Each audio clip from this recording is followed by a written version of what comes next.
করে তেল তোলা হয় সমুদ্র থেকে, তাহলে আপনি নিজেকে সৌভাগ্যবান মনে করবেন, কারণ ওদের মতো জীবনের ঝুঁকি নিয়ে আপনাকে কষ্ট করতে হচ্ছে না।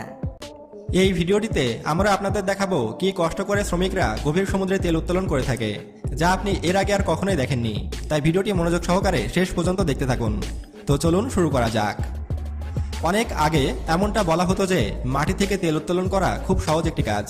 মোটামুটি 100 বছর আগে মানুষ মনে করত আমরা যেখানে দাঁড়িয়ে আছি তার কয়েক মিটার নিচেই তেল আছে।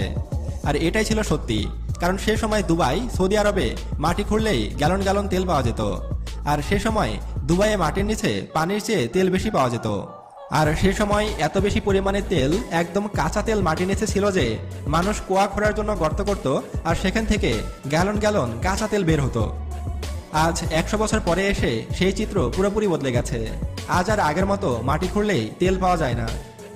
আমরা মানুষেরা গত 100 বছরে পৃথিবীর 90% তেল ফুরিয়ে ফেলেছি। এখন তেলের চাহিদা ব্যাপক বৃদ্ধি পেয়েছে, কিন্তু সে তুলনায় তেল পাওয়া যাচ্ছে না। আর এই কারণে বিজ্ঞানীরা সারা দিন রাত তেলের খোঁজে লেগে থাকে। একটা রিসার্চে এটা বলা হচ্ছে যে যেসব জায়গা থেকে আগে তেল উত্তোলন করা হতো, যেমন দুবাই, সৌদি আরব, মিশর, আফগানিস্তান ইত্যাদি দেশ থেকে, সেসব দেশে আর কয়েক বছর পরে আর তেলই পাওয়া যাবে না।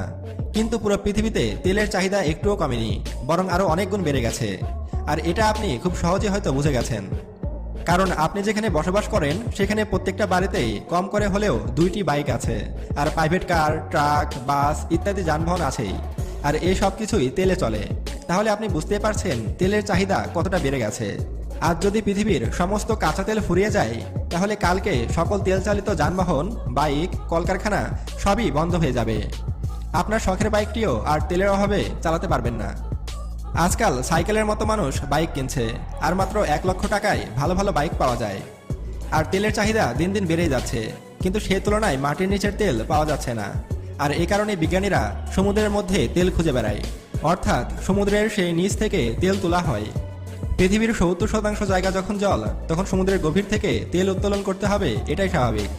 প্রথমে সমুদ্রের মধ্যে তেলের খনি খোঁজা হয় এবং বিজ্ঞানীরা বুঝতে পারে কোথায় তেল পাওয়া যেতে পারে। তারপর সে জায়গাগুলো থেকে স্যাম্পল নেওয়া হয়। তারপর সেখানে বড় জাহাজের মতো একটা অংশ নিয়ে যাওয়া হয়। সেটা পুরোপুরি পোর্টেবল, মানে যেটাকে সমুদ্রের যে কোনো জায়গায় নিয়ে যাওয়া যায়। আর এই মেশিনটি জাহাজের নিচ থেকে বের হয়। তারপর চিহ্নিত স্থানে মেশিনটি বসানো হয়। আর এই মেশিনটি খননের কাজ করে থাকে, মানে ড্রিলিং করে। আর এই বিশাল সাইজের মেশিনটি চালানোর জন্য বিপুল পরিমাণ অর্থের প্রয়োজন হয়। শুধুমাত্র অর্থ নয়, প্রচুর বুদ্ধিরও প্রয়োজন হয়, যার জন্য দেশের সেরা সেরা ইঞ্জিনিয়াররা বসে আছে। কাঁচা তেল পাওয়া যায়, যে কাঁচা তেল কোনো কাজে লাগে না। তারপর বিভিন্ন রকম উপায়ে কাঁচা তেলকে রিফাইন করা হয়। রিফাইন করার পরেই পেট্রোল, ডিজেল, অকটেন, কেরোসিন ইত্যাদি তেল পাওয়া যায়। শ্রমিকদের নিয়মিত 16 ঘন্টা করে কাজ করতে হয়।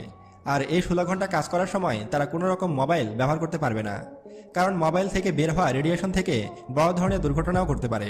তাই সেখানে মোবাইল অ্যালাউ করা হয় না। এমনকি সেখানে কোনো রকম ছবি তোলা বা ভিডিও শ্যুটেরও কোনো রকম অনুমতি থাকে না। সেখানে ওয়াইফাই বা ইন্টারনেটও থাকে না। এক প্রকার তারা পুরো পৃথিবী থেকে বিচ্ছিন্ন থাকে। তবে এখানে যারা কর্মকর্তা থাকে তারা বিশেষ প্রয়োজনে ইন্টারনেট ব্যবহার করতে পারে, কারণ সেখানে ইন্টারনেটের পরিমাণ সীমিত। মানে যে কাজগুলো ইন্টারনেট ছাড়া হচ্ছেই না, সেই অফিসিয়াল কাজগুলোই শুধুমাত্র ইন্টারনেট দ্বারা করা যায়। তবে সেটাকে ইন্টারনেট বললে ভুল হবে, সেখানে ইন্টার্ন কাজ করে।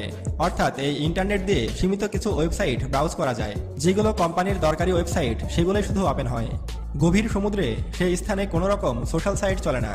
ফেসবুক, হোয়াটসঅ্যাপ, ইউটিউব এর সব সাইট সেখানে চলে না।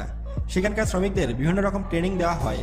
যদি কেউ জলে পড়ে যায়, তাহলে কোনো রকম হেল্প ছাড়া কীভাবে বাঁচবে, জলের নিচে চলে গেলে কীভাবে জলের উপরে উঠে আসবে, কীভাবে নিজের জীবন রক্ষা করবে, সেই সব ট্রেনিং শেখানো হয়। এবং এই ট্রেনিংগুলো প্রচণ্ড ব্যয়বহুল। সব থেকে দামি হাইটেক মেশিন দিয়ে তাদের ট্রেনিং দেওয়া হয়। ঝড় আসলে কীভাবে গভীর সমুদ্রে টিকে থাকবে, কীভাবে অন্যের জীবন রক্ষা করবে, তারও ট্রেনিং দেওয়া হয় তাদেরকে। এমনই হয় সেখানে কাজ করা শ্রমিকদের জীবন। যেখানে ইঞ্জিনিয়াররা বুঝে তেল পাওয়া যাবে, সেখানে এই বিশাল মেশিনটি নিয়ে যাওয়া হয় এবং ডিল করা শুরু করে দেওয়া হয়। কয়েক হাজার ফুটেরও বেশি এই ডিলিং চলে এবং সেখানে একটা সরু পাইপ ঢোকানো হয়। সেখানে পাইপ ঢুকিয়ে সমুদ্রের পানির নিচে মাটি খুঁড়ে পাথর কেটে তার নিচ থেকে তেল বের করে আনা হয়। আর এটা সত্যি ভীষণই কঠিন একটি কাজ। সমুদ্রে এমন কিছু জায়গা আছে যেখানে প্রচুর পরিমাণে তেল আছে, তবে সেই সব স্থানে যাওয়া সম্ভব হয়নি। তবে সেই সব স্থানে গিয়ে বিজ্ঞানীরা কিভাবে তেল উত্তোলন করবে সে সম্পর্কে গবেষণা চলছে। তবে অদূর ভবিষ্যতে তেলের পরিমাণ আরও বাড়বে বলেই বিজ্ঞানীরা মনে করছে।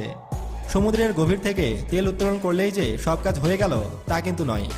কাঁচা তেলকে পরিশোধিত করে সেটাকে পেট্রোল, ডিজেল, অকটেনে রিফাইন করা আরও বেশি কঠিন কাজ।